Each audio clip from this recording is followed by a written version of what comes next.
বাসর করে যে জিনিসটা হয় সেই জিনিসটা আমি কি করি নাই। বাসর রাতে যে জিনিসটা হয় ওই জিনিস ছাড়া অন্য কিছু হয়েছে, যেমন রিক্সাতে ঘোরাফেরা হয়, যা হয় ফিসলিগি সেগুলাই হয়েছে। এখন আমি দাপনা কাপড় পরে এখন আমি মরার জন্য প্রস্তুত। বিয়ের নামে আমার সাথে প্রতারণা করা হয়েছে, আমার বাসায় হামলা করেছে, আমাকে মোবাইলের মাধ্যমে হুমকি দেওয়া হচ্ছে। এখন আমি নিরাপদ না, এখন আমাকে মেরে ফেলার জন্য হুমকি দিচ্ছে। এখন আমি থানায় একটা অভিযোগ করেছি, লিখিত অভিযোগ, থানা থেকে কোনো ব্যবস্থা নিচ্ছে না। এখন আমি জীবন রক্ষার জন্য আপনার প্রেস ক্লাবের সামনে এসে আমি ডক্টর ইউনূস স্যারের কাছে আমি বিচার আহ্বানের জন্য জানাচ্ছি, আমার বিচারটা যেন ন্যায্য হয়, সঠিক বিচারের জন্য আমি দাবি করি। মোহাম্মদ রমজান আলী, আমার দেশের বাড়ি শেরপুর, থানা জেলা শেরপুর, গ্রাম দুবারচর।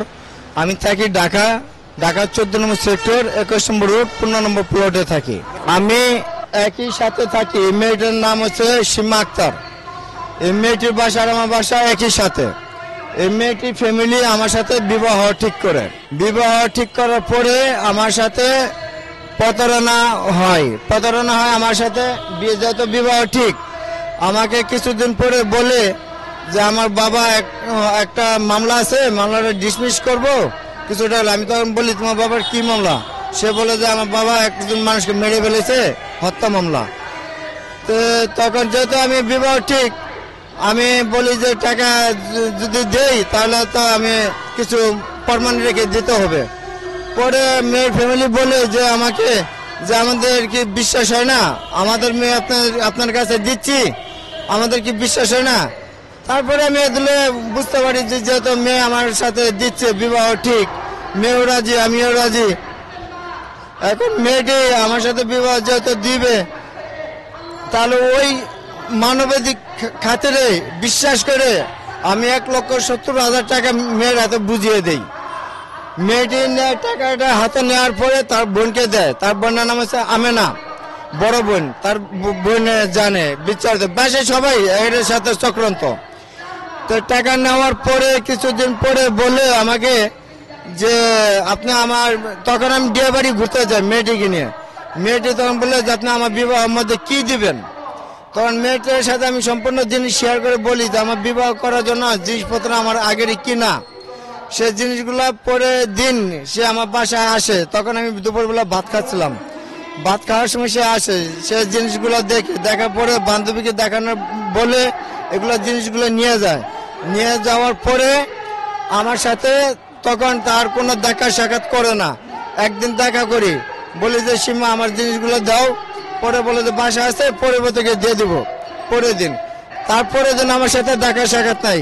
তার 2 দিন পরে মেয়েটিকে আমি রাস্তায় এক জায়গায় ধরি, বটতলা এলাকায়।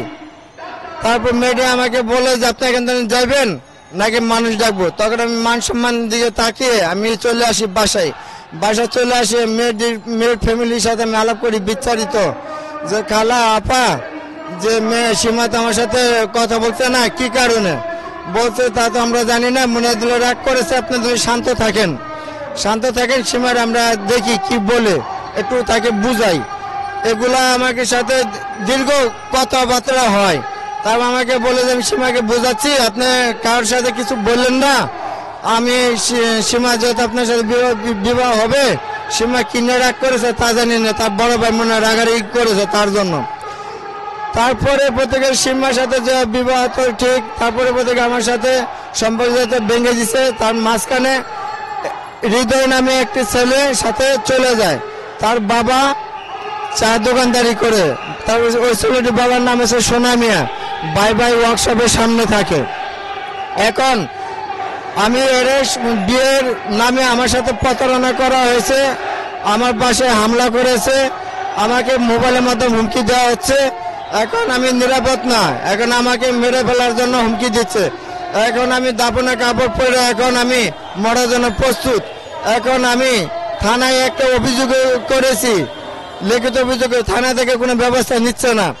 এখন আমি জীবন রক্ষার জন্য আপনার প্রেস ক্লাবের সামনে এসে আমি ডক্টর ইউনূস স্যারের কাছে আমি বিচার আহ্বানের জন্য জানাচ্ছি, আমার বিচারটা যেন ন্যায্য হয়, সঠিক বিচারের জন্য আমি দাবি করি। ডক্টর ইউনূস স্যারের কাছে একটা চাওয়া, আমার যদি দোষ হয়ে থাকে তাহলে আমার বিচার হোক। আর মেয়ের যদি দোষী হয়ে তাহলে ওর বিচার আমি চাই, সঠিক বিচারটা আমি চাই। এই জুবায়েত আমার গত 3 তারিখে আমার বাসায় হামলা করে, তার কৃষক গ্যাং নিয়ে অস্ত্রপাতি নিয়ে আমার হামলা করে, আমার দরজার নিচে যে চাপারি ঢুকাই দেয়। আমি 999 পুলিশের সাহায্য নিয়ে আমি জীবন রক্ষা পাই। তারপরে আমি থানায় একটা অভিযোগ করি। এখন আমি থানা থেকে কোনো আমি ব্যবস্থা পাইনি।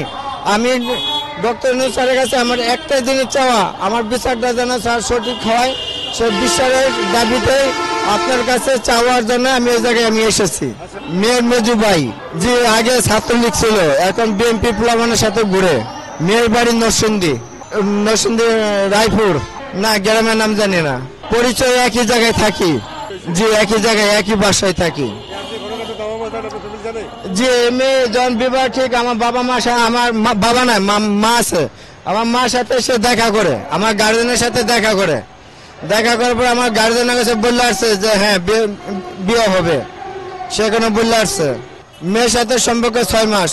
6 মাসে আপনার সংসদ ভবন এলাকায় যাওয়া হয়েছে, আপনার পুরো ডিয়াবাড়ি এলাকায় ঘোরা হয়েছে, এই উত্তর আশেপাশে সব জায়গায় ঘোরাফেরা হয়েছে। না এমনি যত বিবাহ ঠিক ওই বিশ্বাসে ওইগুলা কিছু হয়নি, যার কারণে আপনার ওই বাসর রাতে যে জিনিসটা হয় ওই জিনিস ছাড়া অন্য কিছু হয়েছে। যেমন রিক্সাতে ঘোরাফেরা হয়, যা হয় ফিসলিগি সেগুলো হয়েছে। আমাকে ফ্যামিলির মাধ্যমে বিবাহ ঠিক করে, ফ্যামিলির মাধ্যমে বিবাহ ঠিক করার পরে আমার সাথে এই ঘটনা করে। ওই এলাকাবাসীও জানে আমার সাথে যে বিবাহ তার ঠিক। ঢাকা উত্তরা 14 সেক্টর 21 নম্বর রুট। না এখন মেয়েরা গ্রামের বাড়িতে আছে, এখন ঢাকা আসতেছে না। আমার মনে হয় আমাকে নিয়ে 4 জন। এখন বর্তমান বিয়ে হয়েছে 4টে। এখন 4টে যেহেতু হয়, একটা মেয়ের বিয়ে কয়টি হয়? 1টি বা 2টি হয়, 4টি কখনো বিয়ে হয় না। এখন বর্তমান মেয়েটি বিয়ে হচ্ছে 4টি। এখন একটি মেয়ের বিবাহ কয়টি দরকার? এই মেয়েটি তো আমাকে আগে বিয়ে করেছে, আমার সাথে বিবাহ ঠিক, আমাকে রেখে আবার আরেকটা বিয়ে করেছে, এখন আবার লাস্টে আবার বিবাহ ঠিক। তো একটি মেয়ের কয়টি বিবাহ হয়? একটি বাচ্চা হয়েছিল, মারা গেছে। আমি মেয়েকে চাই না। আমি যেহেতু আমার বাসায় হুমকি দিচ্ছে, আমার বাসায় আক্রমণ করেছে, আমাকে মেরে ফেলার হুমকি দিচ্ছে, এই বিচারটা চাই। আর হলো আমার টাকা স্বর্ণ অলংকার আমি রিটার্ন চাই। মেয়ের আগে বিবাহ হয়েছে, মেয়ে নিজে বলছে, মেয়ের ফ্যামিলি বলছে, এবং তার যে আগে স্বামী আছে, তার আগের স্বামীর সাথে আমার কন্ট্যাক্ট আছে, যোগাযোগ আছে। সে বলছে যে ফ্যামিলির এরকম, আমার এনে থাকতেও অন্য ছেলের সাথেও সম্পর্ক করে। সে আমাকে বিভিন্ন জায়গায় নিয়ে এসে ঘুরতে, কিছু খাওয়া দাওয়া করছে, কিছু কেনাকাটা করছে, এগুলোই। আর হলো ঘোরাফেরা তার হলো পছন্দ। টাকা পয়সা আমার নিজে জমানো টাকা। জি এগুলো আমি নিজের পকেট থেকে খরচ করতাম। না এখন আমি কিছু করতে পারি না। এখন আমি আইনকে শ্রদ্ধা করে, আমি আইনের উপরে বিশ্বাসী। এখন আমি আইনের জন্যই আমি এই জায়গায় আমি দাঁড়িয়েছি, আমি সঠিক বিচার চাই। না সেই জিনিসটা আমি যদি সেই জিনিসটা করি, আমার নামে তো দর্শন মামলা দিলে তো আমার তো যাবজ্জীবন হবে। সেই জিনিসটা আমি করি না। আমার একটা মান সম্মান আছে, মান সম্মান তাকে আমি সেই জিনিসটা করি নাই। বাসর করে যে জিনিসটা হয় সেই জিনিসটা আমি করি নাই। যে আমি ওই জিনিসটা আমি করি না। যখন ওই পরে থেকে মেয়ে জোগালে আমার সাথে যদি বিবাহ আগে যদি আমাকে যদি কখনো যদি দর্শন মামলা যদি ফাঁসিয়ে দেয়, তাহলে তো আমার যাবজ্জীবন হবে। তার জন্য আমি সেই জিনিসটা করি নাই।